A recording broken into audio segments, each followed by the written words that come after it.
எதுக்குடா போனீங்க, எதுக்குடா நீங்கள் 32 பேர் இறந்து போனீங்க? அது வேற ஒன்றும் கிடையாது. அவன் ஊரில் இருக்கிற கராச்சியில் இருக்கிற எம்பசியில் போய் போராட்டம் நடத்துகிறானுங்க.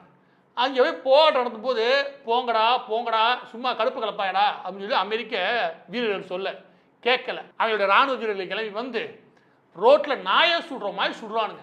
32 பேர் நெருக்கி இறந்து போயிட்டாங்க. இதுக்கு ஏதாவது பாகிஸ்தான் பேச சொல்லுங்களேன், கப்பு சுப்புன்னு இருப்பானுங்க, பொத்துனாப்புல இருப்பானுங்க. இந்த நாடுக்கு இங்கே ஆதரவு இருக்குன்னு வச்சுக்கோங்க, அதில் தான் 32 பேர் இறந்து போயிட்டாங்க. இவங்க இந்த போருக்குள்ளே போயெல்லாம் இறக்கல, அந்த எம்பசிக்கு போய் அங்கே சுடுபட்டு இறந்து போயிட்டாங்க. இந்த மாதிரி ஒரு நாடு, இதுக்கு ஒரு ஆதரவு இங்கே இருக்குது. எனவே ஏதாவது பேசுறதா இருந்தா, எங்கே மவுண்ட் ரோட்டில் உட்காந்து ஏதாவது கூட்டத்தை போகிறதா இருந்தா நேர்மையாக பேசு, உண்மையாக பேசு. இல்லையா பேசவே பேசாது, அது இன்னமும் நல்லது.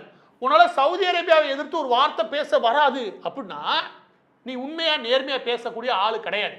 அப்படின்னா அதை பண்ணாத. ஏன்னா நேர்மையாக உண்மையை பேசிட்டு போகிறது இல்லையா, அதுதான் நல்லது.